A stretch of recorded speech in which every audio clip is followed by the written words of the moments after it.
আমি একজন বিদ্রোহী হিসেবে সেনাপ্রধানকে বলবো, সকল কিছুর ঊর্ধ্বে একা দাঁড়াও। কারো পচা মাছের বস্তা মাথায় নেওয়া লাভ নেই। আমরা সিদ্ধান্ত নিলাম যে এই বেঈমানের অধীনে নির্বাচনে যাওয়া ঠিক হবে না। কারণ তিনি লালদিঘির মাঠে বলে আসলেন, এরশাদের নির্বাচনে যারা যাবে তারা জাতীয় বেঈমান হবে। এই বেঈমান কিন্তু নির্বাচনে যাবে, আমরা নির্বাচনে যাব না। আমাদের সিদ্ধান্তটা আমরা জামাতকেও জানাই দিলাম, আওয়ামী লীগকেও জানাই দিলাম। কিন্তু পরের দিন সকালে পত্রিকায় দেখলাম জামাত এবং আওয়ামী লীগ একসাথে মিলেই তারা নির্বাচনে গেল। থানার যারা দায়িত্ব ছিল তারা ছিল, তাদেরকে বললেন যে তোমরা সবাই অস্ত্র নাও, অস্ত্র নিয়ে শহরের দিকে অগ্রসর হও। ইতিমধ্যে ইপিআরের একটা গ্রুপ, পুলিশের একটা গ্রুপ দক্ষিণ দিকের থেকে আসলো, অর্থাৎ কক্সবাজার দিকের থেকে আসলো। শেখ মুজিব এটা ইচ্ছা করে দেয় নাই, এটা আসামা আব্দুর রব, শাহজাহান সিরাজ এদের গুতগুতির কারণে কাজটা করেছে। ভারতের দ্বারা প্রশিক্ষণপ্রাপ্ত হয়ে তিনি বাংলাদেশে আসলো। বাংলাদেশে আসে 17 দিনের মধ্যেই জিয়াউর রহমানকে হত্যা করা হলো। এই হত্যাকাণ্ডের সাথে তারা জড়িত। এর জন্য যেমন গুরুত্বপূর্ণ, বাংলাদেশের জনগণের জন্য তেমন গুরুত্বপূর্ণ। আমরা জানি যে কর্নেল তাহেরের যে অভ্যুত্থান ছিল, সেনা অভ্যুত্থান, তার নেতৃত্বে যে অভ্যুত্থান ছিল, সেটি জেনারেল মোশাররফের যে অভ্যুত্থান ছিল সেটিকে বন্ধ করে এবং তিনি এখানে নিহত হন। সেজন্য দুইটা পার্সপেক্টিভ আছে। আমি যেমনটি বলছিলাম যে বিএনপি আমলে এটি বিপ্লব সংহতি দিবস হিসেবে পালিত হয়েছে, আওয়ামী লীগ আমলে এটিকে বলা হয়েছে মুক্তিযোদ্ধা সৈনিক হত্যা দিবস। আপনি কি আমাদেরকে আসলে সঠিক ইতিহাসটা বলবেন, কেন এই দিনটি এসেছিল এবং এর তাৎপর্য বাংলাদেশের ইতিহাসে কি? বিপ্লব এবং সংহতি দিবস এটা জিয়াউর রহমানের দেওয়া না, কোনো ব্যক্তির দেওয়া না। আর্মির সকল র্যাঙ্কের কাছ থেকে একটা দাবি দেওয়া আসছিল, যেহেতু আমরা এই একটা বড় কাজ করেছি 7ই নভেম্বর, সুতরাং এটাকে বিপ্লব ও সংহতি দিবস হিসেবে রাষ্ট্রীয়ভাবে স্বীকৃতি দিতে হবে। কার কাছে গেছিল এই দাবিটা? আর্মি হেডকোয়ার্টারে সকল সৈনিকদের কাছ থেকে, সকল অফিসারদের কাছ থেকে এটা একটা দাবি ছিল যে 7ই নভেম্বরকে সংহতি এবং বিপ্লব দিবস হিসেবে। ওই সময় যারা সেনাবাহিনী ছিল তারা সবাই এটার জন্য মেডেলও পেয়েছে, আমি একটা পেয়েছি। আওয়ামী লীগ তো সত্যের ইতিহাস দিয়ে কখনো কাজ করে নাই। যে শেখ মুজিব পলায়ে গিয়েছিল তাকেই বানিয়েছিল মুক্তিযুদ্ধের কমান্ডার ইন চিফ। আপনাকেই বলি, আপনার মাধ্যমে দেশবাসীকে বলি, যে ব্যক্তি যুদ্ধ ঘোষণা করেন তিনি মাঠে থাকেন, প্রধান সেনাপতি পলায়ন করে না। কিন্তু আমরা তো দেখেছি তাকে গ্রেফতার করা হয়েছে। তিনি টেলিফোন করে গ্রেফতার হয়েছেন এবং পাকিস্তান থেকে আসার সময় এক সুটকেস ভর্তি ডলার নিয়ে আসছিলেন উনি। সেটা কি কোনো দালিলিক প্রমাণ আছে আপনার? অবশ্যই। ওখানে যে এয়ার মার্শাল ছিল পিআইএ, উনি নিজেই এটা একটা বই লিখেছেন। ওই বইতে উনি প্রকাশ্যে লিখেছেন যে তিনি নিজেই গভর্নরের কাছ থেকে এক বাক্স ডলার নিয়েছিলেন এবং ওই ডলার বাক্সটা রাওয়ালপিন্ডিতে এসে জুলফিকার আলী ভুট্টোকে দিয়েছিল। ওখানে একজন মন্ত্রী উপস্থিত ছিল, তার নাম ছিল খর। দুজনের সামনে তিনি বাক্সটা হস্তান্তর করেন এবং পরবর্তীতে জুলফিকার আলী ভুট্টো এটা শেখ মুজিবুর রহমানের হাতে দেন। তিনি তো জীবনে কখনো ওই ডলার বাক্সের কথা কাকেও বলে নাই, শেখ হাসিনাও তো বলে নাই। শেখ হাসিনা যে পাকিস্তানের কাছ থেকে প্রতি মাসে ভাতা পাইত, তার ছেলেটা যে মিলিটারি হসপিটালে জন্মগ্রহণ করেছে, এই জিনিসগুলি তো কখনো বলে নাই। স্বাধীনতার যে ঘোষণা তিনি দিয়ে গেছেন তার মাধ্যমে আমরা শুনি, এবং পরবর্তীতে কালুরঘাট থেকে মেজর শহীদ প্রেসিডেন্ট জিয়াউর রহমান যেটি পাঠ করেছেন বলে আমরা জেনেছি, সেই ব্যাপারটা আমাকে। এটা একদম সম্পূর্ণ মিথ্যা কথা। তাজউদ্দিন সাহেবের মেয়ে একটা বই লিখেছে, ওখানে পরিষ্কারভাবে লিখেছে তাজউদ্দিন সাহেব একটা টেপ রেকর্ডার নিয়ে শেখ মুজিবের ঘরে গিয়েছিল এবং ওনাকে অনুরোধ করেছিল আপনি স্বাধীনতা ঘোষণা করে একটা বক্তব্য রাখেন, যখন প্রয়োজন হয় আমরা এটা প্রকাশ করব। তখন উত্তরে শেখ মুজিব বলেছিল তোমরা সবাই পুরানা ঢাকায় গিয়ে আশ্রয় নাও, আমি তোমাদের সাথে মিলিত হব। সবাই কেউ ঘরে থাকবে না, সবাই নিরাপদ আশ্রয়ে চলে যাও। এটাই তাজউদ্দিনের মেয়ের বইতে লেখা আছে, পিতা মাতা নাকি এটা যে বইটা লিখেছে। তো এটা তো একজনে না, শত শত লোকে লিখেছে। ভারতের ওখানে যে প্রেসিডেন্ট ছিল সঞ্জীব রেড্ডি, ওই ডিনারে আমি উপস্থিত ছিলাম। উনি বলেছিলেন I am happy to receive a man who declared independence of Bangladesh first. অর্থাৎ এটা কোয়ালিফাই করলো। আজ আর যদি কেউ করেও থাকে বাট ফার্স্ট ডিক্লেয়ার করেছে জিয়াউর রহমান। এটা তো অন রেকর্ড আছে, এটা তো আমার বক্তব্য না। ওকে, সো আমাকে একটু বলবেন যে ওই মুহূর্তে আমি যতটুকু জানি, আপনি আমাকে শুধরে দেবেন যদি ঠিক না হই, শহীদ প্রেসিডেন্ট জিয়াউর রহমান যখন স্বাধীনতার ঘোষণা দিচ্ছিলেন 27শে মার্চ কালুরঘাট বেতার কেন্দ্র থেকে, আপনি তখন তার পাশে ছিলেন এবং অনেক তথ্য বলে যে আপনার ঘোষণা দেওয়ার কথা ছিল, উনি সিনিয়র বলে আপনি বলেছেন না আমার সিনিয়র দিবেন ঘোষণা, এবং তিনি বলেছিলেন যে আমি বঙ্গবন্ধু শেখ মুজিবুর রহমানের পক্ষে বলছি। এটা কি ছিল ওই ঘোষণায়? আমি আপনাকে 100% সত্য স্টোরিটা বলি।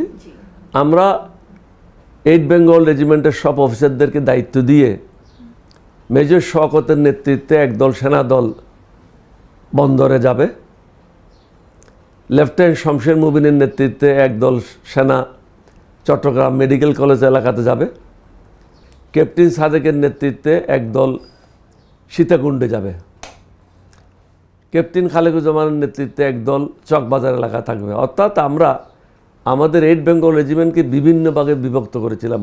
এর সাথে যোগ হয়েছিল ইপিআরের শুধু ক্যাপ্টেন হারুন। এটার উদ্দেশ্য ছিল পাকিস্তানিরা যেন বুঝতে না পারে আমাদের স্ট্রেংথ কত। আমরা 7-8 ভাগে বিভক্ত করে বিভিন্ন জনকে বিভিন্ন জায়গায় পাঠিয়েছি। আমি আর জিয়াউর রহমান একটা প্রাইমারি স্কুলে বেঞ্চের উপর রাত্রে শুয়েছিলাম বোয়ালখালীতে, পাহাড়ের কাছে। সকালে উঠে হাঁটতে হাঁটতে চলে আসলাম পটিয়াতে। পটিয়াতে আসা ওদেরকে জিজ্ঞাসা করলাম থানা কোথায়, জনগণের থেকে জানার পরে থানাতে আসলাম। এসে ওসিকে আমাদের পরিচয় দিলাম, কারণ আমাদের কাঁধে কোনো র্যাঙ্ক ছিল না, খাকি ইউনিফর্ম ছিল। জিয়াউর রহমান সাহেবকে বসতে দিলাম, যেটা ওসির চেয়ার, সেখানে বসলো, সম্মুখে আমি বসলাম এবং বাকি থানার যারা দায়িত্ব ছিল তারা ছিল। তাদেরকে বললাম যে তোমরা সবাই অস্ত্র নাও, অস্ত্র নিয়ে শহরের দিকে অগ্রসর হও। ইতিমধ্যে ইপিআরের একটা গ্রুপ, পুলিশের একটা গ্রুপ দক্ষিণ দিকের থেকে আসলো, অর্থাৎ কক্সবাজার দিকের থেকে আসলো। তাদেরকে আমরা শহরের দিকে পাঠিয়ে দিলাম যে আমাদের সেনা দলের আছে, তাদের সাথে মিলিত হয়ে যুদ্ধে লিপ্ত হও। কিছুক্ষণ পরে একজন ভদ্রলোক, প্রায় 6 ফিট 3-4 ইঞ্চি লম্বা, মিস্টার মাহমুদ, উনি এসে ওনার পরিচয় দিলেন। উনি বললেন যে আমি ক্যাপ্টেন ওলিকে তালাশ করছি। তা আমি বাইরে আসলাম, আমি বললাম যে আমার নাম ক্যাপ্টেন ওলি। বলছে আপনার বাড়ি চট্টগ্রামে, বিদ্রোহ এখানে যদি আপনি বিদ্রোহ হয়েছে, আপনি যদি স্বাধীনতা না করেন, ঘোষণা না করেন, তাহলে চট্টগ্রামের লোক বাইর হবে না, আপনাকে এই দায়িত্বটা পালন করতে হবে। কারণ চট্টগ্রামের লোক যদি সবাই বেরিয়ে যায়, তাহলে অন্যান্য জেলার লোকগুলি বেরিয়ে যাবে। তখন আমি বললাম যে না, এটা হয় না। আমার সিনিয়র আছে, সামনে যিনি বসে আছেন উনি হচ্ছেন তৎকালীন মেজর জিয়াউর রহমান, উনি এই স্বাধীনতা ঘোষণা দেবেন। তখন মাহমুদকে বলা হলো আপনি কালুরঘাট রেডিও ট্রান্সমিটিং স্টেশন, এটা বেতার কেন্দ্র না। 7-8 জন ইঞ্জিনিয়ার ছিল, তাদেরকে আমরা পক্ষান্তরে বন্দি করেছিলাম। আর ইঞ্জিনিয়াররা জানতো না তাদেরকে আমরা বন্দি করেছি। তাদের মাধ্যমে ট্রান্সমিটিং স্টেশনকে বেতার কেন্দ্রের রূপ দেওয়া হলো এবং শহীদ রাষ্ট্রপতি জিয়াউর রহমান বেতার কেন্দ্রে গেলেন, আমিও গেলাম। উনি স্বহস্তে নিজেই লিখলেন, I major Zia declare myself as head of the state and declare independence of Bangladesh. উনি নিজের হাতেই লিখলেন কথাগুলি। সব কথাগুলি তো আমি সিকোয়েন্সলি বলতে পারবো না এখন, মূল কথাটা এটাই ছিল। তখন আমি ওনাকে বললাম যে এখানে বঙ্গবন্ধুর কথাটা আনতে হবে, কারণ মাঠে ঘাটে আছে তারা, তাদেরকে বাদ দিয়ে মুক্তিযুদ্ধ সফল হবে না। সুতরাং এখানে বঙ্গবন্ধুর কথাটা নিয়ে আসেন। উনি তখন বললেন যে তুমি ঠিকই বলেছ। তখন বঙ্গবন্ধুর কথাটা ওনার বক্তব্যের মধ্যে অ্যাড করা হলো। মগরিবের আগে বা পরে এমন একটা সময় তিনি বাংলাদেশের স্বাধীনতা ঘোষণা করলেন এবং পৃথিবীর সমস্ত দেশকে বলে দিলেন, অনুরোধ করলেন আপনারা এগিয়ে আসেন, আমাদেরকে অস্ত্র দেন, বিভিন্নভাবে সাহায্য করেন, আমাদেরকে রিকগনিশন দেন। মূলত এটার কারণেই অন্যান্য বেঙ্গল রেজিমেন্টরা যেখানেই ছিল, যেমন 1st বেঙ্গল রেজিমেন্ট ছিল যশোরে, 4 বেঙ্গল রেজিমেন্ট ছিল ব্রাউনবাড়ি এবং কুমিল্লাতে, 2nd বেঙ্গল রেজিমেন্ট ছিল জয়দেবপুরে, 3rd বেঙ্গল রেজিমেন্ট ছিল সাইদপুরে। তারা কিন্তু 27 তারিখ স্বাধীনতার ঘোষণাটা সবাই শুনেছে, তারপরেও তারা কিন্তু স্বাধীনতার যুদ্ধে ঝাঁপিয়ে পড়ে নেই। যারা আমাদের একদম কাছে ছিল ব্রাউনবাড়িয়াতেই 4 বেঙ্গল রেজিমেন্ট, তারা 29 তারিখ 29 তারিখ বিদ্রোহ করেছে। ফার্স্ট বেঙ্গল রেজিমেন্ট বিদ্রোহ করেছে 1 তারিখ বা 2 তারিখ এপ্রিলের। একইভাবে সেকেন্ড বেঙ্গল রেজিমেন্ট, যেটা ঢাকার সবচেয়ে সন্নিকটে ছিল, তারা বিদ্রোহ করেছে 30 তারিখে, 30শে মার্চ। আর থার্ড বেঙ্গল রেজিমেন্ট, যেটা সাইদপুরে ছিল, তারাও বিদ্রোহ করেছে ফার্স্ট উইক অফ এপ্রিল। অর্থাৎ আমরা বলার পরেও তারা তড়িঘড়ি করে বিদ্রোহ অংশগ্রহণ করে নাই। ওকে, সো কিন্তু এটার ফলে এটা হলো যে সবাই জেনে গেল যেটা যুদ্ধ পাকিস্তানের বিরুদ্ধে শুরু হয়েছে। সো এই আস্তে আস্তে আসছে সবাই, যেমন ইপিআর এর সদস্যরা ছিল, পুলিশের সদস্যরা ছিল, ছাত্ররা ছিল, শ্রমিকেরা ছিল, সবাই আস্তে আস্তে এগিয়ে আসলো। এটা সবাই সম্মিলিত প্রচেষ্টায় মুক্তিযুদ্ধটা হয়েছে। মহান মুক্তিযুদ্ধের নেতৃত্বের জায়গায় বা প্ল্যানিং এর জায়গায় যদি আমি বলি, সবচেয়ে বেশি অবদান আপনি কার মনে করেন? আসলে বিদ্রোহ নিয়ে আমি আর লেফটেন্যান্ট কর্নেল আমার চৌধুরী, তিনি ছিলেন কুমিল্লাতে। আমার কুমিল্লা থেকে বদলি হয়ে আমি চলে আসলাম চট্টগ্রামে 16 শহরে, যেটা ক্যান্টনমেন্টের বাইরে। কয়েক মাস পরে আমার চৌধুরী সাহেব, মুজিবুর রহমান চৌধুরী সাহেব, ওনার বাড়ি হচ্ছে সিলেট রনখেলি, গোলাপগঞ্জ। উনি বদলি হয়ে চলে আসলেন চট্টগ্রামে প্রধান প্রশিক্ষক ইস্ট বেঙ্গল রেজিমেন্টাল সেন্টার। উনি আমাকে একদিন ডাকলেন, উনি আমাকে টেলিফোন করলেন যে সন্ধ্যার সময় একটু বাসায় আছো। বাসায় গেলাম, কোনো ভূমিকার প্রয়োজন ছিল না, কারণ আমরা একজন আরেকজনকে দীর্ঘদিন থেকে জানি। সরাসরি আমরা কথায় চলে আসলাম যে পাকিস্তান থেকে নতুন নতুন সেনাদল আসছে, অস্ত্র আসতেছে, এটা কিসের জন্য আসতেছে।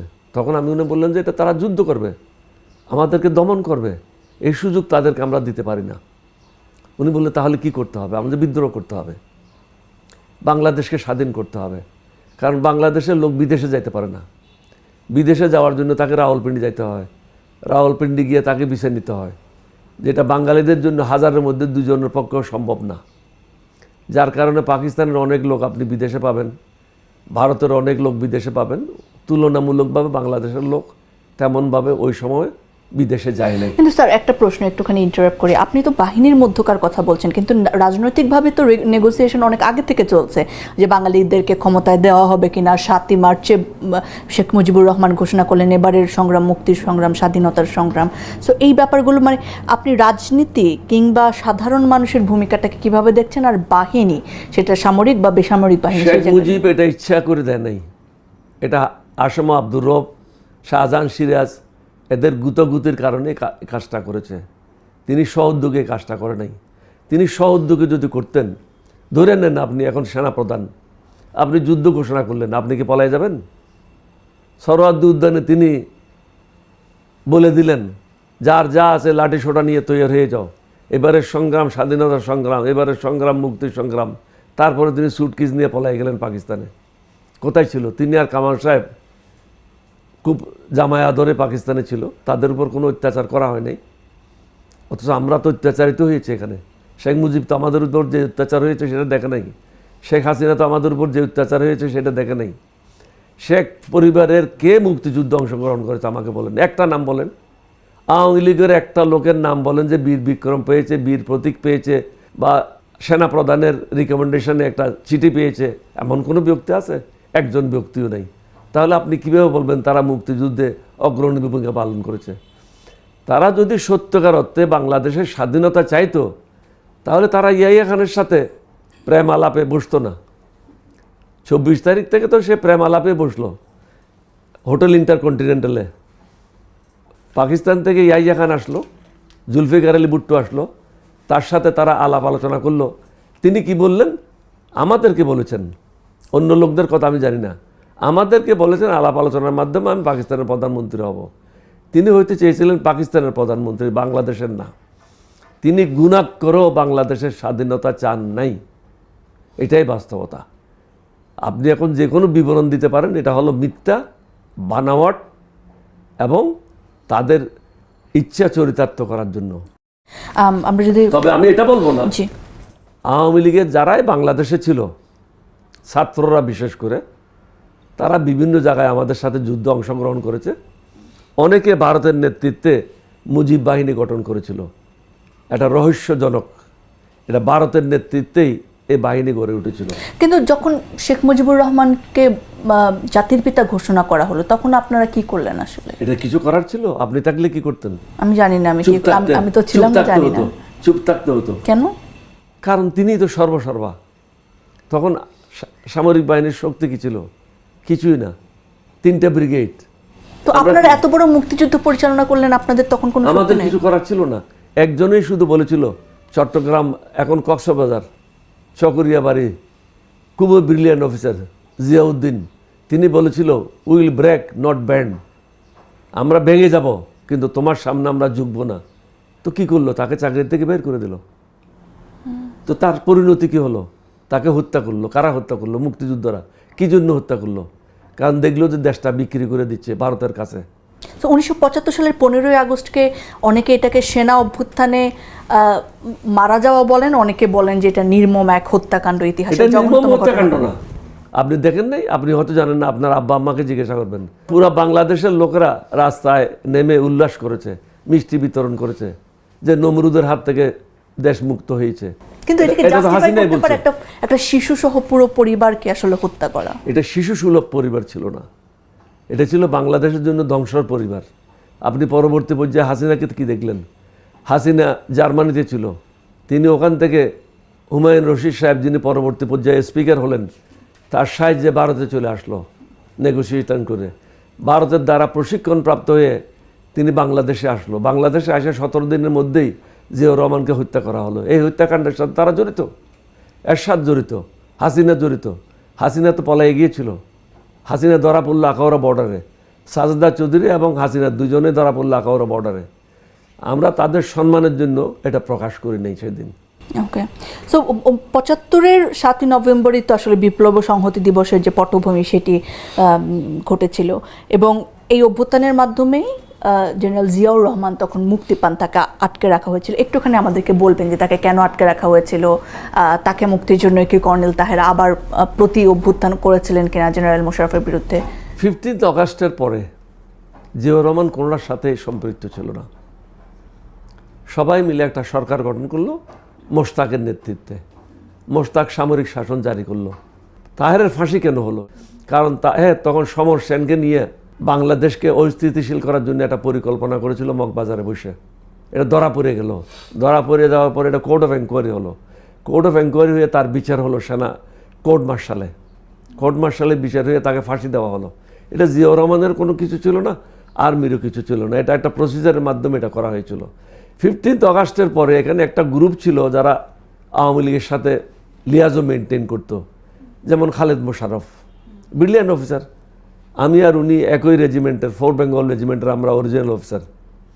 তিনি যে ব্রিলিয়ান্ট এটার কোনো সন্দেহ নেই, কিন্তু ভুল পদক্ষেপ নিয়েছিল। তিনি নিজে একটা বিদ্রোহ করে পড়লেন 4 নভেম্বর। এই বিদ্রোহ খুব ছোট আকারের ছিল।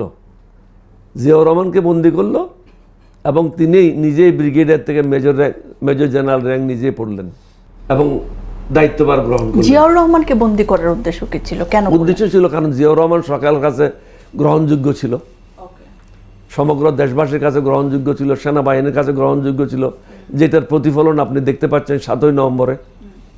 গ্রহণযোগ্য ছিল বিদায় 7ই নভেম্বর সংগঠিত হয়েছিল। কারণ সবাই মনে করলো মিস্টার তাহেরের কাছে দেশ হস্তান্তর করে ভারতের অঙ্গরাজ্যে পরিণত বাংলাদেশ হবে না। আমরা যুদ্ধ বাংলাদেশের ভারতের অঙ্গরাজ্যে পরিণত হওয়ার জন্য করি নাই। আমরা চেয়েছি বাংলাদেশের জনগণ বাংলাদেশকে সামাল দেবে, বাংলাদেশকে শাসন করবে, ভালো মন্দ আমরাই দেখবো আমাদের দেশের, অন্যের কোনো হস্তক্ষেপ আমরা এখানে গ্রহণ করব না। কিন্তু খালেদ মোশাররফ আওয়ামী লীগের হয়ে ভারতের দালাল হিসেবে কাজ করেছিল, যার জন্য তার পরিণতিও শেখ মুজিবের মতো হয়েছিল।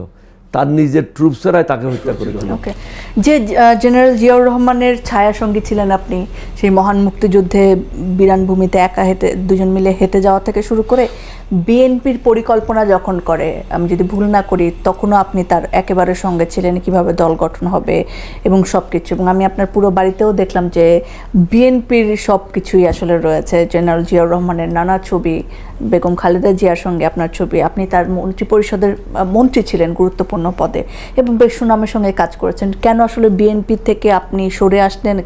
সরে এসে এলডিপি খুললেন, কারণ কি? আমার সাথে কিছু বিষয়ে মতপার্থক্য ছিল যেটা আমি গ্রহণ করতে পারিনি। কি অভিমান দলের প্রতি? অভিমান তো আমার নাই, আমি বাস্তববাদী লোক, আমি ওই সমস্ত প্রেম ট্রেম করি না। অভিমান না আমার নেই। তাহলে কি আছে? অভিযোগ?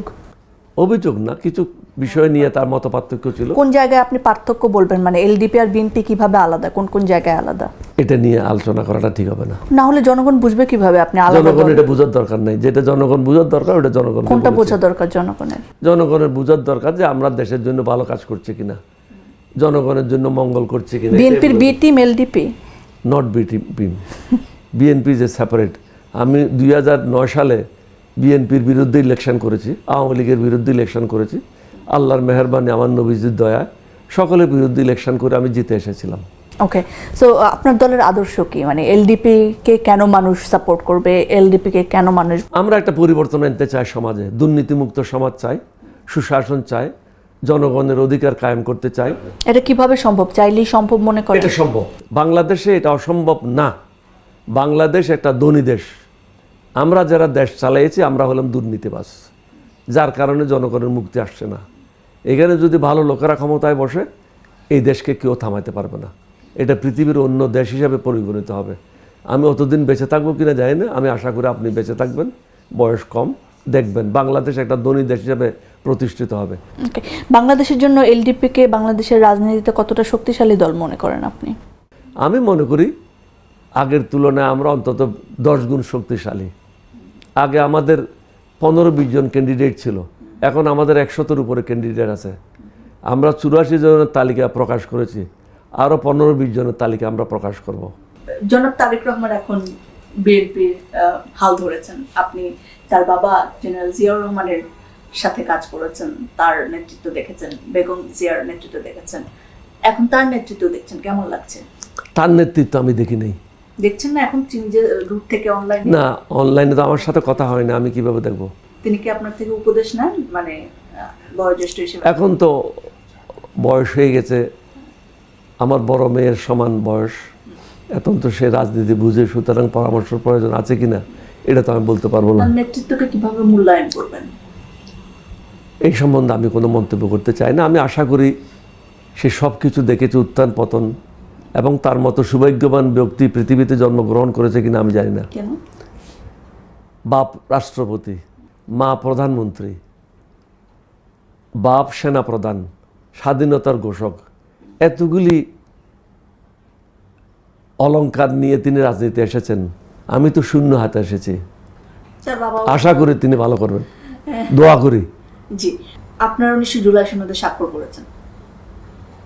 জি, বিএনপিও স্বাক্ষর করেছে এবং বেশ কিছু নোট অফ ডিসেন্ট তারা দিয়েছে, কিন্তু মানুষের মনে আসলে প্রশ্ন যে বাস্তবায়ন হবে কিনা, নির্বাচিত হওয়ার পরে যে সরকার আসবে তারা বাস্তবায়ন করবেন কিনা, এবং বিএনপি যারা যারা সাইন করেছে তাদের একটা মোরাল অব্লিগেশন আছে এটা বাস্তবায়ন করার জন্য, না হলে তারা কি মানুষ মোরাল দ্বারা পরিচালিত না, তাহলে তারা মিথ্যাবাদী হিসাবে পরিচিত হবে। জুটের রূপরেখা তো বাস্তবায়ন করেনি বিএনপি। আমি সেটা বলতেছি না, আগামীতে আপনি বলতে পারবেন যে আপনারা মিথ্যাবাদী।